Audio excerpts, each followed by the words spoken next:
और सीधे आपको लिए चलते दिल्ली, जहां पर केंद्रीय स्वास्थ्य मंत्रालय की पीसी चल रही है। ड्यूटी ज्वाइन नहीं कर पा रहे हैं। इस वजह से ये चिंता भी है कि अन्य देशों के सी फेयरर्स ऐसे जहाजों पर भारतीय सी फेयरर्स की जगह ले सकते हैं। इसको मद्देनजर रखते हुए सरकार ने उनके साइन ऑन और साइन ऑफ के लिए 21 अप्रैल को एक स्टैंडर्ड ऑपरेटिंग प्रोसीजर जारी किया है। लॉकडाउन के एनफोर्समेंट देश में कुछ घटनाओं को छोड़ अधिकांश स्थानों पर संतोषजनक चल रहा है। आर्थिक गतिविधियों में खासकर ग्रामीण क्षेत्रों में प्रगति हो रही है। अप्रैल के महीने में 22 अप्रैल तक मनरेगा के तहत 1.5 करोड़ से अधिक श्रम दिवस अर्जित हुए हैं। जो क्षेत्र हॉटस्पॉट या कंटेनमेंट जोन में नहीं है, वहां गृह मंत्रालय के निर्देशानुसार राज्य सरकारें औद्योगिक इकाइयों को सुव्यवस्थित तरीके से शुरू करवाने में लगी हुई हैं। कई स्थानों पर food processing units, special economic zones और एक्सपोर्ट ओरिएंटेड यूनिट्स इत्यादि जो पहले से ऑपरेशनल थी, उसमें भी वृद्धि हुई है। सड़क निर्माण, ईंट भट्टों, सीमेंट फैक्ट्रीज आदि से संबंधित कार्य भी शुरू हो गए हैं। कई कार्यों में प्रवासी श्रमिकों को भी रोजगार दिया जा रहा है। औद्योगिक इकाइयों की समस्याओं का फीडबैक लेकर उनको दूर करने के कदम भी उठाए जा रहे हैं। इस संदर्भ में होम सेक्रेटरी ने और सेक्रेटरी डीपीआईटी ने अभी इंडस्ट्री एसोसिएशंस के साथ वीडियो कॉन्फ्रेंसिंग पर मीटिंग की।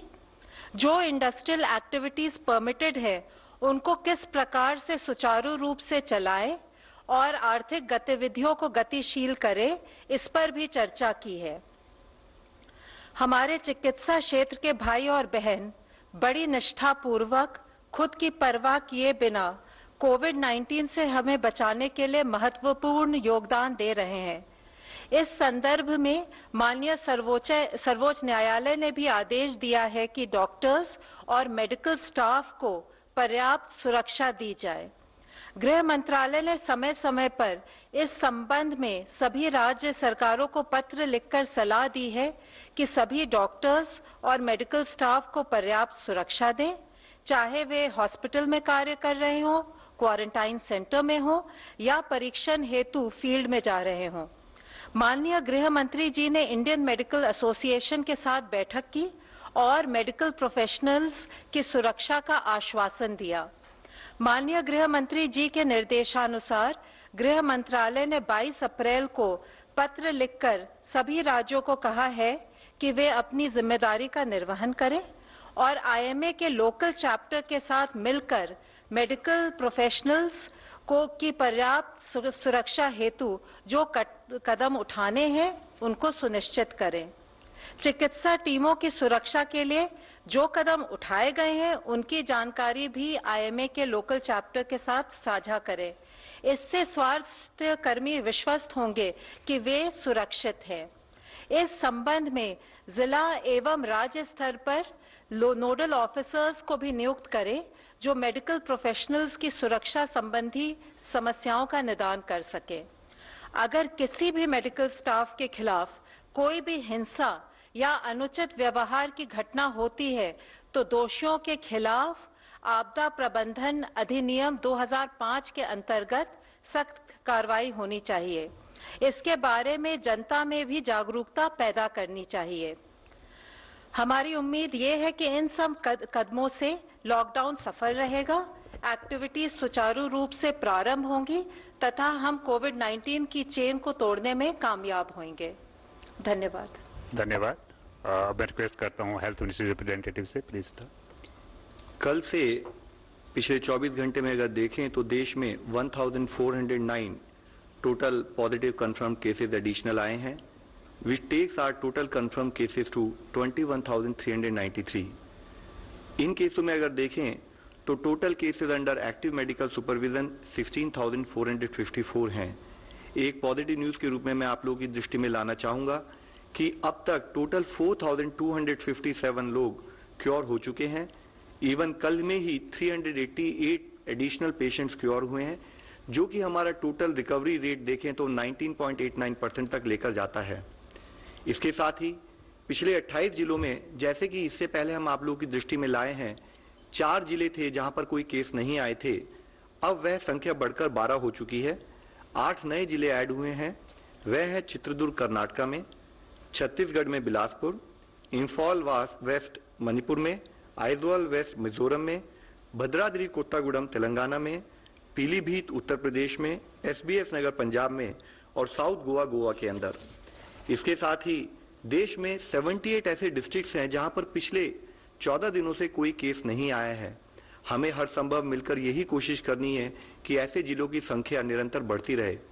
इस स्थिति के अंदर देखें तो 33 नए जिले ऐड हुए हैं, जो कि 9 स्टेट में ऐड हुए हैं जहां पर कि पिछले 14 दिनों से कोई केस नहीं आया है।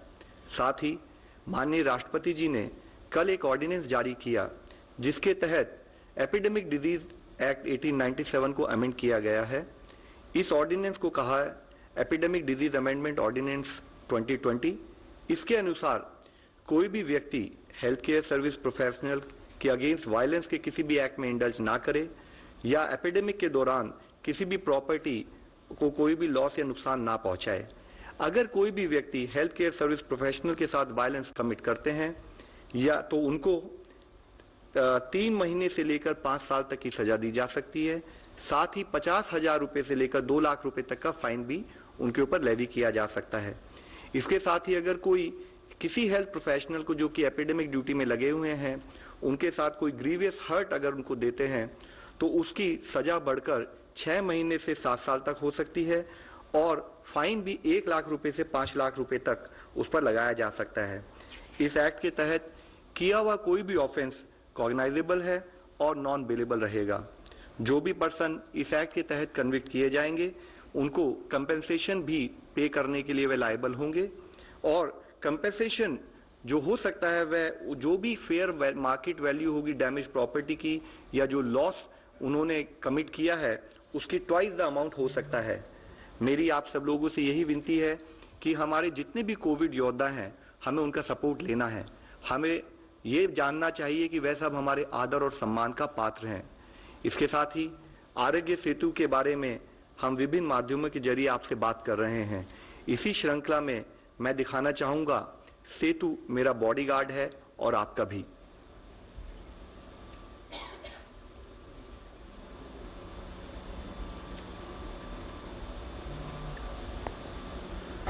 Good morning sir. Good morning sir. आप कौन? सर मैं आपका नया बॉडीगार्ड सेतु। सेतु? लेकिन मेरे पास तो ऑलरेडी बॉडीगार्ड्स हैं।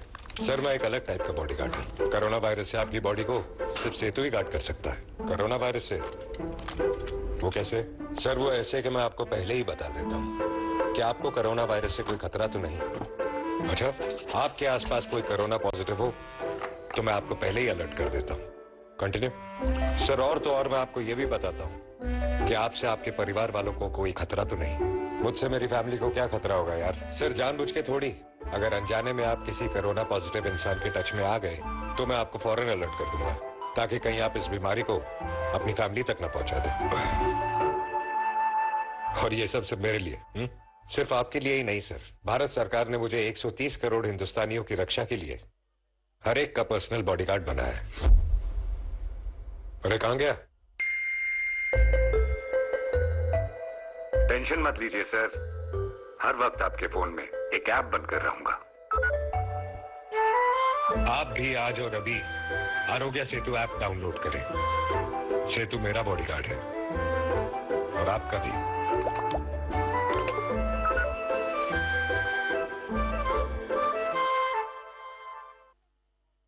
We are also joined by Mr. C.K. Mishra, Director ICMR and Director AIMS।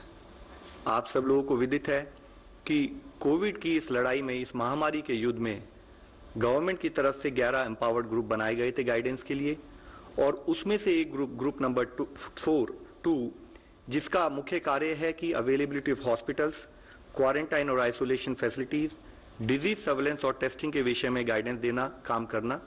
अब मैं रिक्वेस्ट करूंगा सीके मिश्रा साहब से कि फर्दर हमें बताएं प्लीज। फ्रेंड्स, प्रतिदिन उस दिन की जो स्थिति होती है, जो प्रगति होती है, जो बदलाव आते हैं, उसके संबंध में मेरे कॉलीग्स लव अग्रवाल, पुण्या श्रीवास्तव, डॉक्टर गंगा आपको आंकड़ों से अवगत कराते हैं, स्थिति से अवगत कराते हैं और आप उसका विश्लेषण करते हैं। आज हम सब मिलकर ये प्रयास कर रहे हैं कि आंकड़ों से थोड़ा अलग हटकर हम इस बात की चर्चा करें कि इस कोविड की लड़ाई में एक, हमारी रणनीति क्या है और दो, हमारी तैयारी क्या है। इन दो विषयों पर हम फोकस करना चाहेंगे। As you are aware, we are passing through very, very challenging times. Many of the countries which are known as developed countries in this world, with far more capacities and much better resources than us, are also facing huge challenge. तो ये पृष्ठभूमि है जिसमें इस बात को हमें समझना पड़ेगा। और आज एक महत्वपूर्ण दिन है। आज लॉकडाउन के 1 महीने पूरे हुए हैं। तो इस 30 दिनों में हम कहां थे, कहां पहुंचे हैं और हमने क्या तैयारी की है, इस पर संक्षेप में मैं आपके समक्ष सारी बातों को रखना चाहूंगा। The first and foremost issue is, what has this 30-day lockdown done? मुझे ये पूरा एहसास है कि this has brought hardship to many people, but we must express our gratitude to all the people of India who are facing this hardship today so that we can save lives in future. और हमारा मूल जो मंत्र है वो है कि हम जिंदगी कैसे बचाएं और लोगों को ठीक कैसे करें। 3 प्रमुख चीज हैं जिसकी ओर मैं आपका ध्यान आकृष्ट करना चाहूंगा जो 30 दिनों के लॉकडाउन में हुए हैं। पहला, we've been able to cut transmission, minimize spread and increase the doubling days, as Love Agrawal has always been speaking to you. Second, we have been able to consistently ramp up our testing. And third, we have been able to utilize this time gainfully for preparing ourselves for the future if the virus spreads further, and anyway, whatever is required to be done, we will need to do. So there has been a lot of action during these 30 days.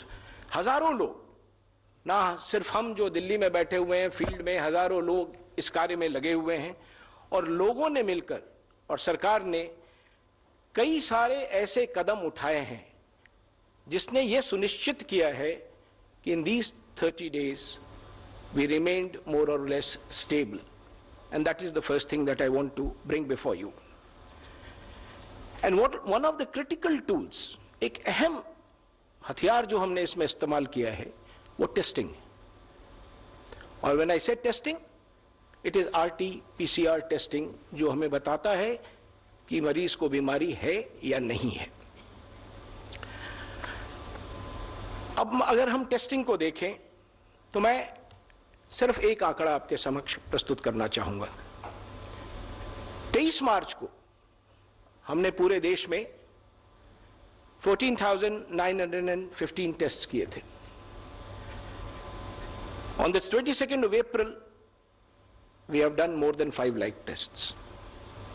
If you do a rough calculation, it is about 33 times in 30 days. But we are conscious of the fact that this is not enough, and we have to continuously move ahead and ramp testing in this country. We will continue to do that.